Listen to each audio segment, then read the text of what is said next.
En este vídeo vamos a hablar sobre el tratamiento individual de cada uno de los elementos de un string. Algunos de estos métodos ya los conocemos de los ejemplos que hemos venido haciendo hasta ahora, ¿vale? Entonces, el más famoso de ellos, de estos métodos de tratamiento individual y que ya conocemos, es el método for each.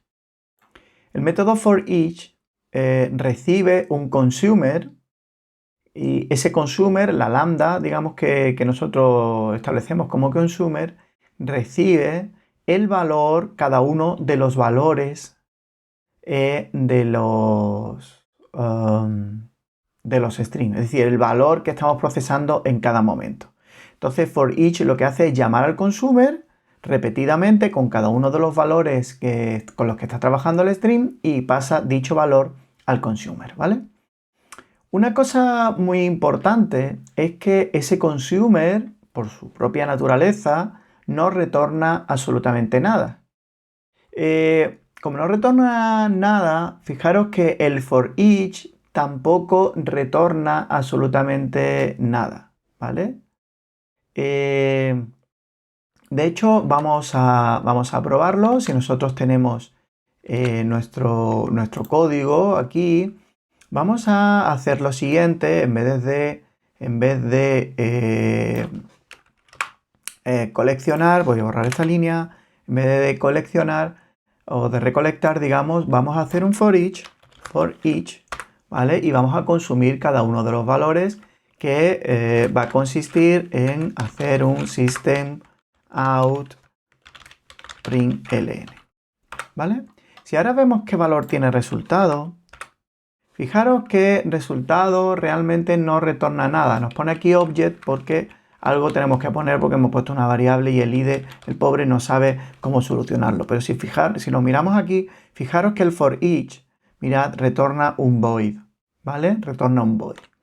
Entonces, tened esto en cuenta porque for each es una operación que me permite realizar un tratamiento individual sobre cada uno de los elementos del string, en este caso imprimirlo por pantalla, pero que corresponde a una operación terminal. Y corresponde a una operación terminal porque no retorna un string, ¿vale? Con el que seguir encadenando operaciones.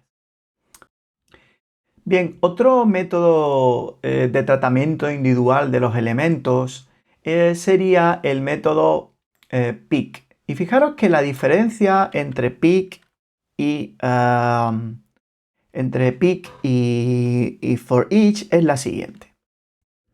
Supongamos que tenemos este string con el 2, el 4 y el 6 y estamos haciendo un for each, ¿vale? Y acordaros de que dijimos que el for each no retorna nada, ¿vale? Bueno, pues teníamos en cuenta entonces, por tanto, que el for each era una operación terminal. Sin embargo, algunas veces yo quiero realizar alguna operación sobre cada uno de los elementos, pero realmente lo quiero hacer como, digamos, una operación, digamos, colateral, ¿vale? Pero quiero que el flujo siga existiendo y quiero realizar otras operaciones adicionales sobre el flujo original, digamos, ¿vale? Entonces fijaros que aquí, si yo en vez de utilizar for each utilizo pick, mirad la diferencia. Aquí se está haciendo lo mismo, que es imprimir, pero si lo miráis bien, y yo pongo aquí result, fijaros que aquí yo tengo un string de integer. ¿Por qué? Porque pick se caracteriza porque realiza una acción con cada uno de los elementos, ¿vale? Pero retorna un string formado por los mismos elementos del string sobre el que se ejecuta. Es decir, que digamos, el string retornado por el pick también va a contener, en este caso, los valores 2, 4 y 6. Y eso me permite, por ejemplo, borrar aquí este result, ahora lo veremos, y hacer aquí un collect, ¿vale? Un collect de collectors to list. Y entonces result sería evidentemente una lista de integer. Entonces fijaros cómo se están imprimiendo los valores por pantalla, pero pick no es una operación terminal, sino que es una operación intermedia y eso me permite seguir enganchando, encadenando operaciones sobre los strings, ¿vale? En este caso, recolectar una lista, ¿vale? Entonces fijaros que esta acción es lo que se llama una acción colateral. Si recordamos bien vídeos anteriores, este pick coincidiría con lo que nosotros habíamos llamado en nuestra clase flujo, algo así como actuar, ¿vale? Bien, otra cosa muy importante y que ahora mismo habrá pasado desapercibido es que, mirad, no hay ninguna garantía sobre el orden en el que se aplica la acción a los elementos en el for each. ¿Eso qué significa? Significa que en principio no hay ninguna garantía de que se vaya a ejecutar, lo diré, primero el 2, después el 4 y después el 6 en ese orden. Bien, para demostrarlo vamos a borrar este flat map que generaba los números aleatorios para que podamos, en este caso, ver de una manera más sencilla que vamos a tener un string solamente con los valores 2, 4 y 6 y queremos mostrarlo cada uno de ellos por pantalla. Bien, vamos a ejecutar.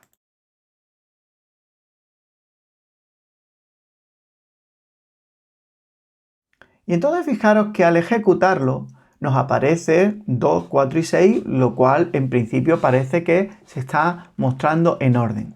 Sin embargo, esto estrictamente hablando no tendría por qué ser así. Mirad, si nosotros pasamos este string, lo convertimos en un string que se va a ejecutar en paralelo, ¿vale? Esto es algo que no habíamos visto y que seguramente y que no vamos a ver en este curso porque lo veréis en el año que viene, en segundo, ¿vale? Pero mirad que si yo ahora ejecuto, fijaros que me sale 6, 2 y 4. Y me salen 6, 2 y 4 porque al convertirlo en paralelo, digamos que cada procesamiento, cada lambda aquí del for each se está ejecutando, digamos, en un hilo independiente, en un hilo de ejecución independiente y no tenemos ninguna garantía sobre esto, ¿vale? Bien, para solucionar este problema existe una versión especializada del for each que se llama for each order. Y si ahora ejecutamos for each order, a pesar de ser uno paralelo, vamos a ejecutarlo. Fijaros que sí que me sale siempre, voy a ejecutarlo otra vez para que lo veáis, siempre en el orden preestablecido, ¿vale? Luego es, entre comillas, menos óptimo en respecto a rendimiento, en relación al rendimiento respecto al for each. Pero, bien, si en realidad esto está muy relacionado con algo que vamos a ver ahora. Y eso que tenemos que estudiar es lo que se llama la ordenación en los strings. Mirad, algunos strings son ordenados. ¿Qué significa que son ordenados? Significa que sus elementos, ¿vale? Sus elementos poseen un determinado orden, ¿vale? Y a ese orden se le llama encounter order. Y el encounter order, digamos, es, por decirlo de una manera sencilla, el orden en el que se generan en la fuente de datos, ¿vale? El ejemplo más característico es que si nosotros, la fuente de datos es una lista, pues evidentemente si nosotros creamos un string a partir de una lista, ese string será un string ordenado, ¿vale? Y el encounter orden que tendrá ese string ordenado corresponderá, ¿vale?, a el orden en la que aparecen los elementos en la lista. ¿Vale? Eso es bastante sencillo de entender. Sin embargo, hay otras veces donde la fuente de datos no aporta realmente ninguna información sobre el orden. Es decir, la propia fuente de datos, sus elementos no tienen un orden. Y si no tienen un orden y generamos un string a partir de esa fuente de datos, pues el string correspondiente no tendrá un encounter order, ¿vale? No tendrá un orden predefinido. ¿Ok? El ejemplo más característico son crear un string a partir de un conjunto, de un set, ¿vale? De la interfaz set de Java, ¿vale? Ya sabéis que los conjuntos pues no existe un orden predefinido. Simplemente los elementos o pertenecen o no pertenecen al conjunto, pero no tienen un orden intrínseco, digamos, ¿vale? ¿Y cuál es el problema de eso? Pues que fijaros que algunas operaciones trabajan con este encounter order, ¿vale? Trabajan con este orden predefinido. Y esas funciones, tanto terminales como intermedias, claro, tienen en cuenta ese encounter order. Por ejemplo, mirad, limit o skip. Acordaros de que limit lo que hacía era limitar a un número de elementos el flujo y skip saltarse un número de elementos. Entonces, en estos casos, el encounter order es importante, ¿vale? Fijaros, voy a poner este en paralelo, voy a poner el for each, ¿vale? Y ahora voy a coger y voy a poner un limit a 2. ¿Ok? Voy a salvar, voy a ejecutar. Fijaros que me sacan el 4 y el 2, ¿vale? ¿Y por qué? Hombre, porque como lo hemos convertido en paralelo, está totalmente desordenado, digamos, ¿vale?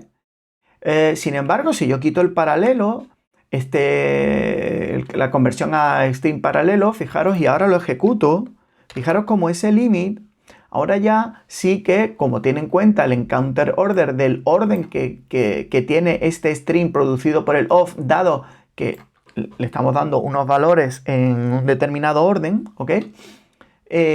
Cogerá solamente el 2 y el 4, ¿vale?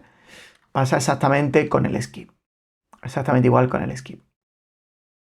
Finalmente me gustaría hablaros de un método que nos va a permitir ordenar el flujo, el string que tengamos en un orden o un orden natural, digamos, o determinado por la interfaz comparable, o en un orden especificado a través de un objeto que implemente la interfaz comparator, ¿vale?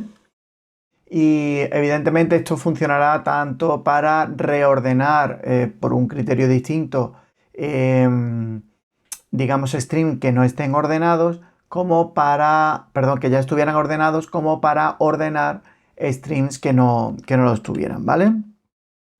Bien, entonces para que veamos el ejemplo, fijaros, yo voy a coger aquí, voy a cambiar el orden, por ejemplo, voy a poner 6 y 4, ¿vale? Bueno, si queréis lo vamos a quitar, el limit 2. Y ahora fijaros que vamos a poner sorted. Entonces, si ponemos sorted sin pasar nada, lo que ocurre es que sorted retorna un nuevo string donde sus elementos están ordenados siguiendo la interfaz comparable. Entonces, en este caso, como se trata de enteros, de integers, ¿vale? Pues en el comparable seguirá el orden natural, ¿vale? Vamos a ejecutarlo y fijaros cómo, a pesar de que el flujo original eran 2, 6 y 4, me aparece 2, 4 y 6. Bien, pero existe una versión sobrecargada del método sorted que me permite establecer un comparator, o sea, pasar un comparator con el que se debe realizar la ordenación, ¿vale? A la hora de comparar los elementos para hacer la ordenación, va a utilizar este comparator que yo le pase. Entonces, creo recordar que en un vídeo anterior, cuando hablamos de la interfaz comparator, os comenté que comparator tiene una serie de métodos default. Esa interfaz tiene una serie de métodos estáticos, perdón, default no, estáticos, que me permiten establecer los comparadores más básicos. Y entonces, por ejemplo, tenemos natural order o reverse order, ¿vale? Había más que veremos un poquito más adelante. Entonces vamos en este caso, a utilizar reverse order, ¿vale? Y acordado de que reverse order, fijaros que lo que me retorna es un comparator, ¿vale? Un comparator. Y ese comparator lo estamos utilizando en este método sorted. Bien, vamos a ejecutar y veremos cómo nos va a salir en el orden inverso al que sería el orden natural, ¿vale? Entonces, al ejecutarlo, como veis, nos aparece 6, 4 y 2.